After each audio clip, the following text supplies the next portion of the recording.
So there's this key transition that a lot of business owners or high income earners miss. So when you're first starting out in your journey, it's important to prioritize setting money aside for investment or doing some sort of investment activity actively if wealth is a goal. Hey there, I am Dr. Jason Ballara, and this is the Know Your Why podcast, where we explore the why behind success. Every week, I meet with real estate investors, veterinary entrepreneurs, mindset coaches, authors, and fitness professionals to uncover their why and how it drives them on the winding road to success. What is your why? Hi everyone, I'm Jason Ballara, and this is the Know Your Why podcast. Today I'm here with Keith Blackborg. Keith is a proud father, husband, wealth optimizer, and tax strategist, and made wealth the business. Reached work optional by age 30, which I'm sure immediately sparks a lot of people's curiosity, especially the young folks that want to get to that. Keith, first, I just want to say thank you for coming on the show today. Thanks for taking the time out. I appreciate you being here, and really excited to get to hear your story. Thanks for having me. Absolutely. Can we start with your story, your background? I know you're a CPA, but kind of where you started and what's that led you to? Reading your bio is pretty diverse, so I'm excited to hear about it. Sure. So started my career at Deloitte in San Francisco as a CPA for them. Got a big promotion, or my wife got a big promotion at the time, to move out to the Dallas area in 2009. And we heard of somebody called Robert Kiyosaki. Probably most of your listeners have heard of him before. So went to one of his conventions and learned a little bit about real estate. So my wife and I jumped in with both feet in 2010, bought a rental and a flip on the first day. And we were kind of off with our career from there. We thought we were brilliant in that we timed the market. Just kidding. That the market, I figure it was a mixture of luck and taking advantage of the opportunity. We just started at the perfect time to get into real estate, and it's worked out really well for us. Yeah. If we could go back in time, right? Everybody would have started right around there, 2010. But so it's been over a decade since then. Where did you go from there? You started with the rental and the flip. That's I think a common place where people start, but what were your, what was your path after that?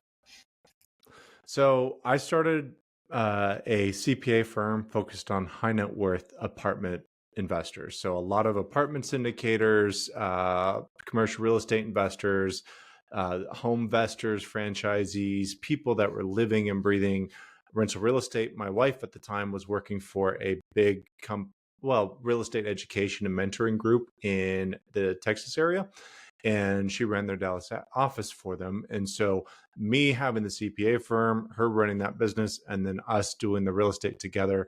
My wife was the one primarily leading that, doing flips, rentals, owner finance, wholesaling, kind of the whole bit. 2014, 2015 transitioned into hotels, because I thought apartments had a really good long run at that point, and also some other active and passive investments in apartments. So while we were having fun, no kids at that point, I was focused on the real estate business, on the CPA firm. She was focused on the real estate business. Things kind of got away from us.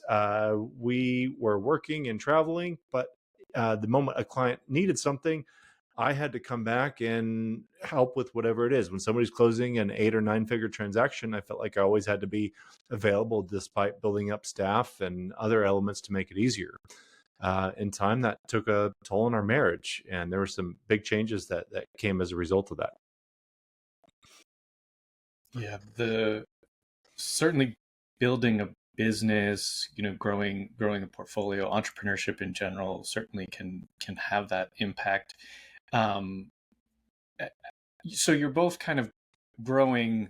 You're in your, maybe not in different directions. They seem to be adjacent, but you had the CPA firm growing. You mentioned sort of before we started recording, you were syndicating, but then got away from that.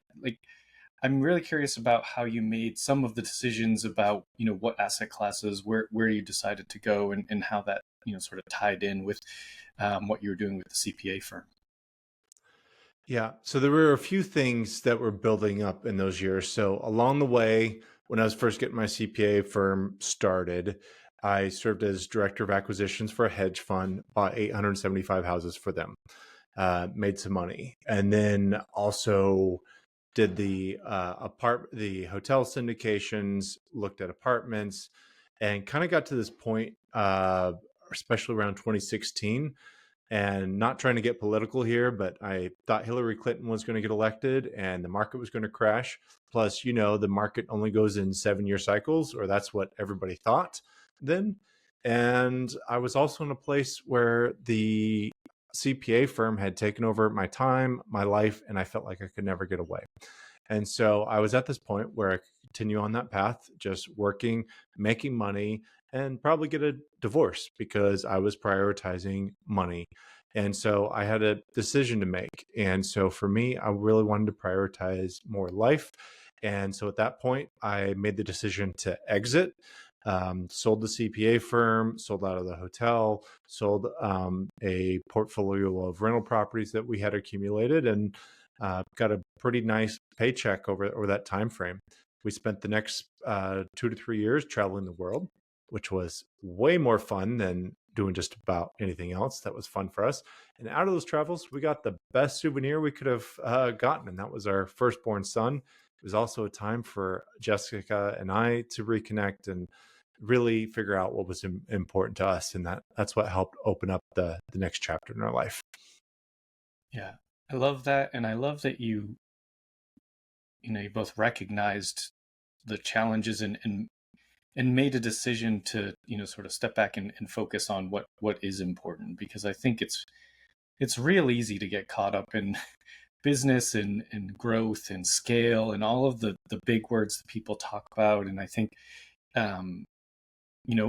there's probably no such thing as work-life balance, and so but you've got to at least have life on the scale, right, for it to be a part of it. So you traveled for a couple of years. That sounds amazing. And now you've got a child on the way. So you had to reprioritize. What did you look at? What did you look at to make those decisions, start that next chapter? Yeah, there's a few things. So you mentioned about work-life balance. I don't think so. There's focus. You can't focus on growing your work-life balance. And what I mean by that is if you look at the life wheel, you might have your family time, your work time, your health, which could be fitness, your relationships. And by the very nature, focus requires you to really concentrate your time and energy on just a handful of things. And so I think there are different seasons of life where you focus on different elements depending on what's important to you at that time. And so for us, we had taken a season where we focused on just enjoying life. We had worked hard for a time and we took like a mini sabbatical break to go out and enjoy the fruits of our labor. And then getting pregnant, having a son, meant that we were focused on really that family component and getting that element right, and getting a different home, a bigger home, because it's different than when it's just the two of you. And then going forward, uh, if I could do anything in the world, what would you do and why? And that's a fun question to ask. But when you actually have to do that, your investments have worked out for you. You don't have to work anymore. What do you want to do with your time? And frankly, sitting on a beach drinking a pina colada gets old eventually. For some of you, that's after 24 hours. For others of you, it might take 6 months, but eventually that beach will likely get boring for you. And so for me, as an an accountant guy, I made a list of all the pros and cons and things I could do, because great life decisions are made with a spreadsheet. So with all that said, that's how Financial Journey was born. Financial Journey is really a way to help others with wealth and taxes and help them enjoy the same freedom that I do. Even when I wasn't getting paid, I would try and talk to Uber drivers about advanced real estate tax strategy, and somehow it just doesn't land the same way. And so I get to do that now. It's fun for me. Frankly, it's a lifestyle business that I truly enjoy between the topics we do. And then we also go on adventures with our community. So like a longevity and legacy retreat in Costa Rica, or we'll do different travels. And that's just part of the fun that we get to enjoy together. Yeah, I love the idea of, just get to, and I feel like this would probably be a hard question for a lot of people to answer. Just if you could do anything, what would it be? And I think, so a lot of people maybe don't know the answer to that question, and you were in a unique situation of being able to have a minute, a minute or more to think about it and make that decision. So I think that's pretty amazing with your group and financial journey. So tell us a little bit about it. Tell us, kind of what members would expect. People that might be looking for something like that. What would they be looking at? So there's this key transition that a lot of business owners or high income earners miss. So when you're first starting out in your journey, it's important to prioritize setting money aside for investment or doing some sort of investment activity actively if wealth is a goal. And so in the beginning, let's say you had $1,000 and I could help you earn an amazing 20% return every single year. Well, $1,000, a 20% return on $1,000 is $200 a year. Not a big deal, especially if you're earning six figures doing something else. But let's say you've spent 20 years in a business, you've got some income and you've got some equity. Now you've got $1 million net worth. Spending some energy to get that up to a 12 or 20% return is now a $120,000 or $200,000 return on your money. And so you do the math. If we're talking a $5 million net worth, a 20% return, we're doing $1 million a year. And so if you're not transitioning to, as your net worth has grown, you really need to make wealth like almost like a side hustle. It needs to be a business that you're aware of and run your finances like a business. And there's some intentionality around how to do that. If you're in a $1 billion family, you're going to start a family office and you're going to have a team of professionals that work 100% for you. You're going to pay financial advisors, lawyers, insurance guys, cybersecurity experts, your synergist, tax guy. They're all going to work 100% for you. Well, most people I know are not billionaires. Most of my clients are that 7 to 8 figure net worth range, and they would like some of those services, but don't know how to apply it at their level. And so really who I serve are self-directed millionaires who want to make wealth a business, and give them all the tools, the resources, the community collaboration on investments. I don't make any money based on how people invest. And so it's really a community effort where we're helping each other grow their business. And there's lots of things I will help people work with one-on-one to get results, like tax strategy, specific wealth education and stuff for them. But as a group, we're coming together to really figure out what your vision is, know your why, like you talk about in this podcast. Once we know that why, we can reverse engineer the wealth needed to make work optional or to optimize your wealth around that desired impact. Yeah, and I think a couple of things you said there that really resonated, and I think important to maybe point out. But one part was making wealth the business or the side hustle. The intentionality of that, of actually working to be focused on, sort of building for the future. And I think it is something that gets missed by a lot of people, sort of go through that lifestyle creep. Maybe you're making more and more money, but don't necessarily know how to then turn that into long-term wealth.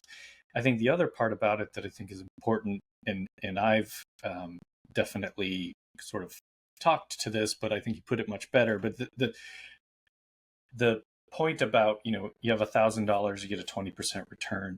That's not life-changing money. And so I think sometimes people are looking at that and they're like, oh, I want to be able to invest little amounts. And it doesn't, that's fine. And it's not bad to invest in anyway, but you have to be looking at ways to kind of grow that over time in order to have a meaningful return. You can have the same, as you talked about it, but like the same 20% means a whole lot more if you've got 100,000 or a million or 5 million. It changes the meaning of that quite a bit.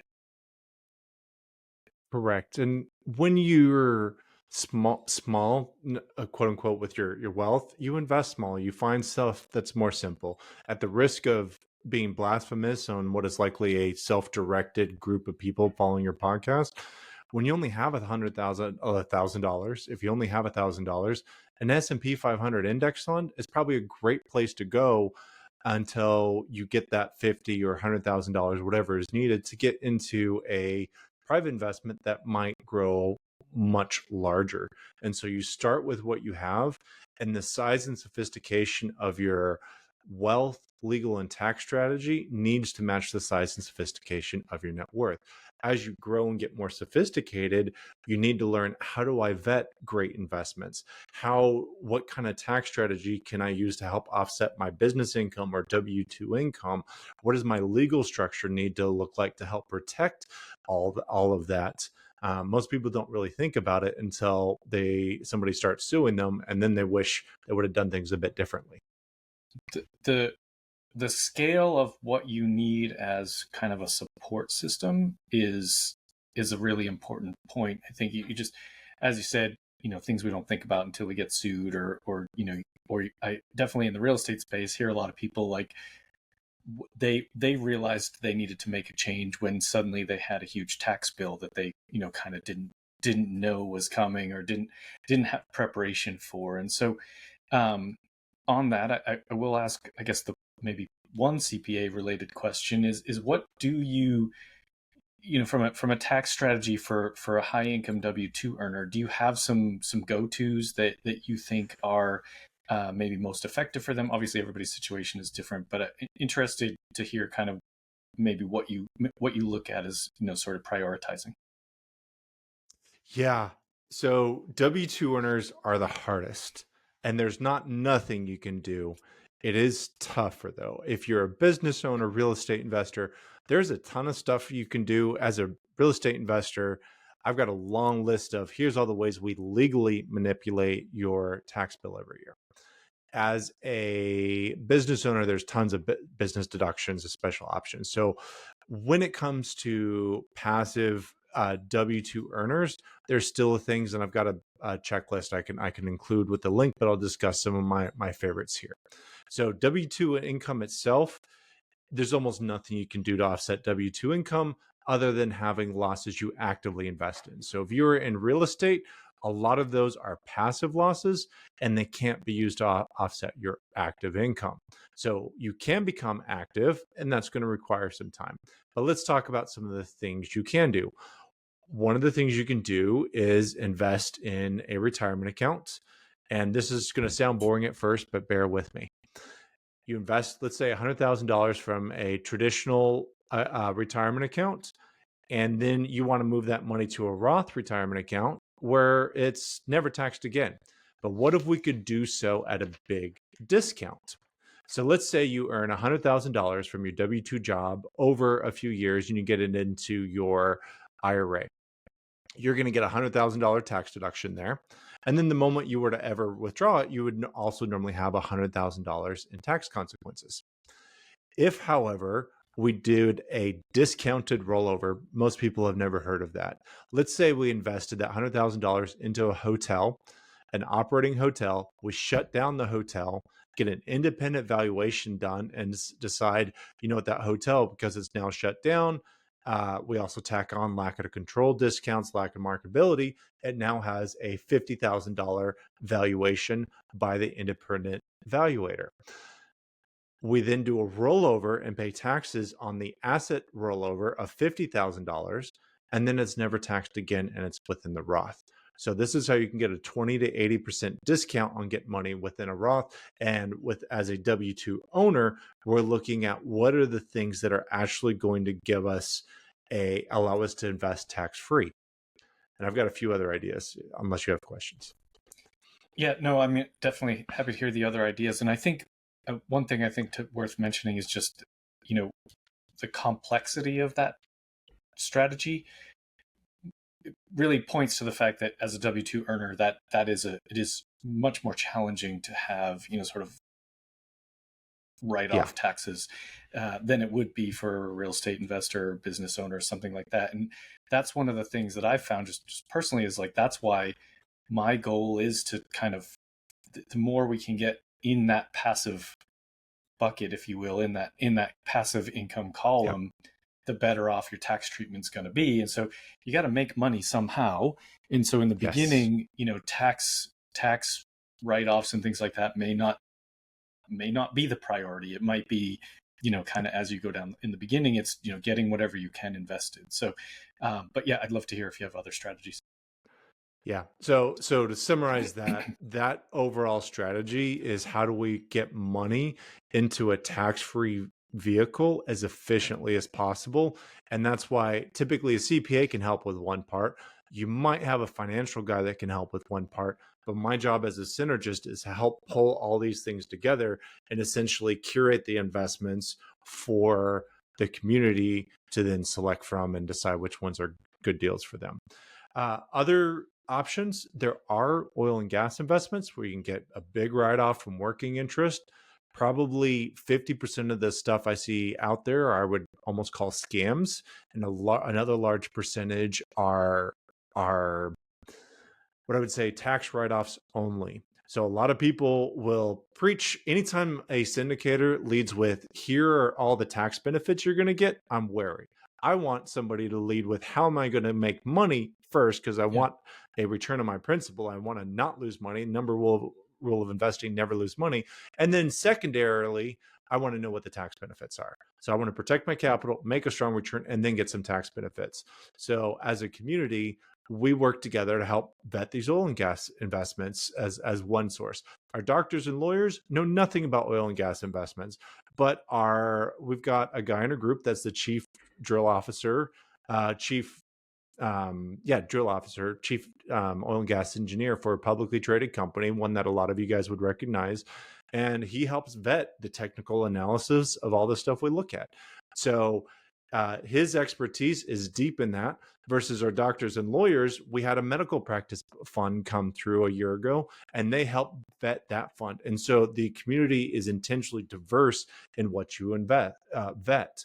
One of the other things we're looking at right now is there's more like solar credits. There was some tax vehicles under the last recent act that was passed a couple of years ago that are providing these really large tax credits for certain investments.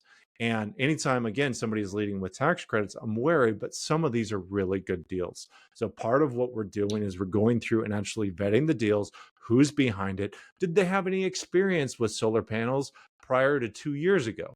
Looking at the team and then really picking and choosing our top deals behind it. And it's not just me. Other people in the community help volunteer their time to vet these to the extent that they have experience with that. And when we come together to help find great investments, we can also find some great tax deductions, because in those cases, oil and gas deductions, certain credits pass through regardless of what your W-2 income is. Thank you for those. And I think it's kind of what you're talking about there really points to the benefits of a group like yours, right? You've got, kind of a collaborative effect of finding the appropriate strategy for each person. And again, it might not be the same for every person you have, but Mm-hmm. knowing, okay, here, I'm a doctor, here's my challenges that I'm facing in my, wealth journey. Well, look, here's a bunch of other doctors and experts that can Mm-hmm. help you kind of navigate that. So I think that's really speaks to the importance in that community feel and as you said, sort of vetting those deals and what's the right thing for someone to be a part of. With business owners, real estate investors, there's a lot of a lot more strategies that I think might be more common. But maybe just speak to that, just to kind of give that contrast to, we're talking about a W-2 employee, and it Yeah. not everybody necessarily is. This isn't to say everybody has to go out and own a business or whatever, but just to kind of to give some of that comparison in terms of options for those folks. So let's say I'm a business owner. There's a whole bunch of advanced stuff, but I'll start with one of my fun ones. As a business owner, my wife and I are both own the business, and I do my best thinking in beautiful places. So we periodically get away for a few days, a week, and we'll go stay at a nice 5-star all-inclusive resort. And typically, when you go and you're trying to deduct business expenses, you've got to separate out every meal, who you met with, what you talked about, and why it was a business expense. If it's an all inclusive, oh gosh darn, they've included all those um, benefits within Yeah. your membership to the all inclusive. And so we'll go there, we will document everything. And now we've been able to write off a legitimate, we've discussed some business, we've figured out our business vision for the year. We've also had a great time while we're doing it as well. That's just a side effect we have of doing our thinking and planning in a beautiful place in corporate retreats or normal things. So that's a fun one for businesses. Real estate investors. I'm going to start basic and give you the second piece of the strategy that almost every real estate investor misses. So most of you guys have probably heard of a cost segregation study. You're familiar with them probably in commercial real estate, and it allows you to accelerate depreciation on all the components that go within, like say, an apartment complex. When you buy the apartment, you also get the appliances, the fence, all the other stuff that goes with it. If you own single family, you've probably been told it does not make sense. You go to kbkg.com. They're a business to business cost segregator, and they do a software calculation up to, I think it's $1.1 million on the value of the building. And I think that's $450 or so to get a cost segregation done on a house. Now $450 is way more cost effective. And so now you can take the cost segregation in the year you need it. So Jason, you could have bought a property back in 2021, didn't need the write-offs at that point, but now maybe in 2023 you sold the property and you're looking at your draft 23 tax return and saying, oh shoot, I need a big write-off. You could do that cost segregation now, backdate it for 2023, perfectly acceptable. It's called a change in accounting method, and you can now get 3 years worth of depreciation this year. One of the biggest things that people tell me afterwards is like, well, you got to recapture it all anyways. It's just a timing thing. You do have that element to it, but if you don't mitigate that depreciation recapture, you're only doing half the strategy and you're leaving some money on the table. So for example, let's say you put a $500 set of appliances in your apartment complex, in a unit, a dishwasher. A dishwasher used for 5 years in an apartment complex does not appreciate in value. But let's say you bought an apartment complex for $1 million. A few years goes by, it's now worth $2 million because Jason is an amazing operator. Your typical CPA is going to take that doubling and say that $500 appliance is worth $1,000. You and I know intuitively that a 5-year owned used dishwasher did not double in value. It's maybe worth what, $100, maybe less. And so what I'm going to do as the CPA, I'm going to say that dishwasher is worth $100.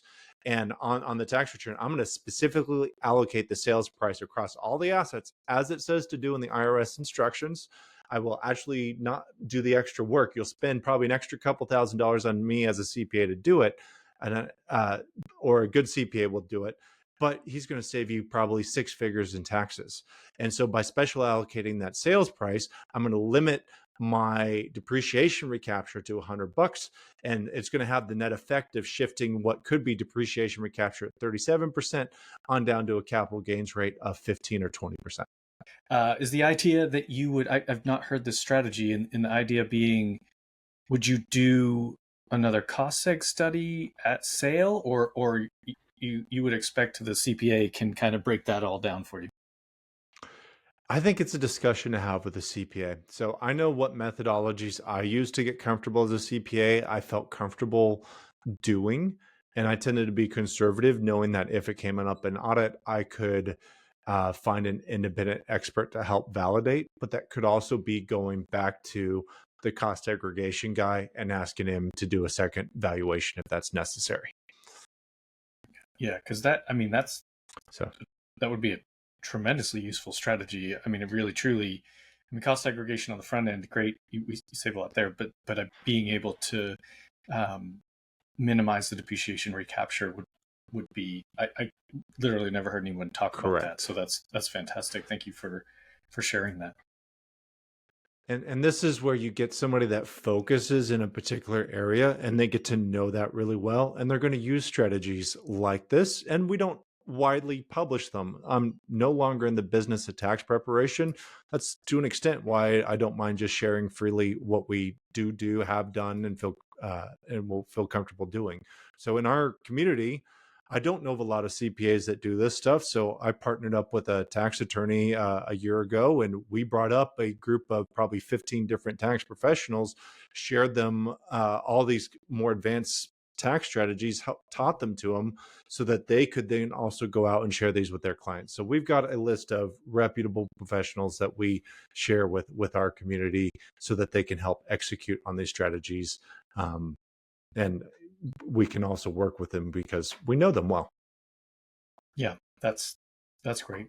Yeah, like I said before, the that community aspect, the sort of bringing the different professionals together is a huge benefit when it comes to a group like yours. I think that's very very valuable for people trying to find ways to grow wealth over time, preserve it. Especially. Um, Super cool. Well, Keith, I want to get the chance to ask you the questions I ask every guest. The first one, of course, is related to the name of the show, being Know Your Why. So, what is your why? We talked a little bit before. We both have similar aged kids, but what's your why in kind of in business and strategies going forward? Yeah.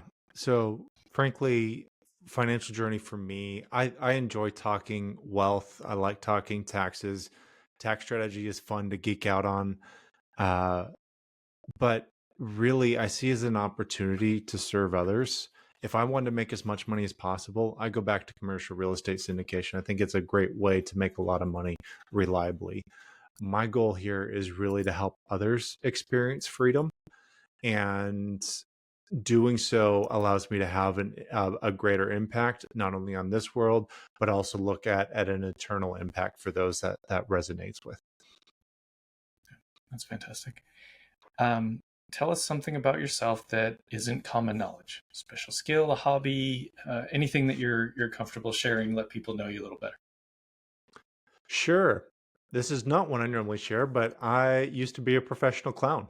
So I don't know that I really want to everybody to know that I was a professional clown, but it's something I did in high school and college when I needed to make some money. So I know how to do all sorts of balloon animals, tricks, and stuff like that. Listen, I just went to a 2-year-old birthday party like 2 weeks ago. They had a professional clown that was doing kids loved it. I mean, like it, as a parent, I was like, I guess I kind of need one of these people at the next kid's birthday party. I mean, this guy was very talented. He made the balloon animals. Then he dressed up like Elmo and danced with the kids. They just loved it. So, no shame there. That's a it helps pay the bills when you're in college, and also like just entertaining a bunch of Yeah. kids is pretty cool. So if you want to work with the clown CPA, just That's kidding. right. Right. If you even have connections to clowns within the group, people can get whatever they need. We That's try not amazing. to take ourselves too seriously. You've got to enjoy the journey. Yeah, yeah, absolutely. On that, when people hear this and they want to reach out to you, what's the best way, Keith? We'll get it in the show notes. Yeah, I'll drop a link that I would just love to share. You're welcome to go to my website, financialjourney.life. But if you go to the link that'll be here, there's a wealth business guide I have. It'll also describe a little bit more about the discounted rollover that I mentioned earlier. Wealth is the business. What does that all look like? So be happy to connect. And hopefully, Jason, I get to connect with you in person at some point. Yeah, no, that would be great. Um, Final question for you. What piece of advice would you give to someone who wants to get started on their wealth building journey? Get started. Probably the best thing I can think of if you want to build big wealth quickly, either start a business. That's the quickest way, but also the most risky. If you're conservative and you want the careful route, then you can do the save stocks, bonds, invest passively with somebody like Jason along the way. If you're willing to do the work, direct ownership in real estate is, I think, one of the most reliable ways to do it. Not a diss on myself or Jason, but you don't need to be a genius to figure out how to rent a place out. So just anything in real estate, there's a reason why so many people are successful at it, is you understand it intuitively. And so you can either decide to do the work yourself, or you can find somebody you know and trust who has a reason beyond just money to do it, like they actually care about your why. That's somebody I'd be interested in investing with. Yeah, it's true. It's not rocket science. I mean, real estate is a fairly it doesn't make it easy, but it's not hard to understand conceptually. So it's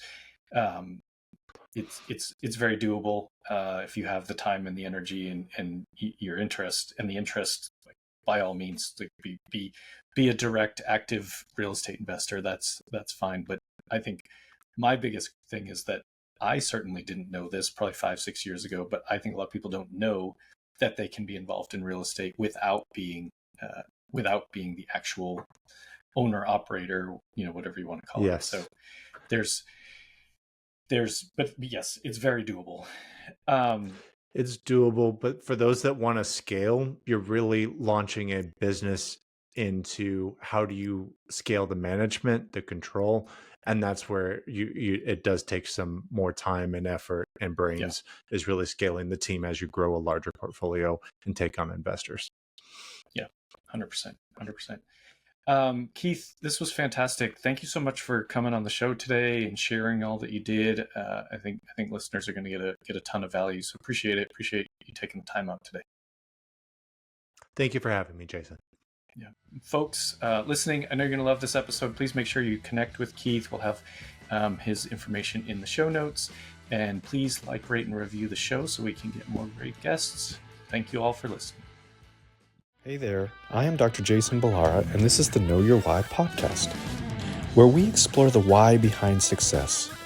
Every week, I meet with real estate investors, veterinary entrepreneurs, mindset coaches, authors, and fitness professionals to uncover their why and how it drives them on the winding road to success.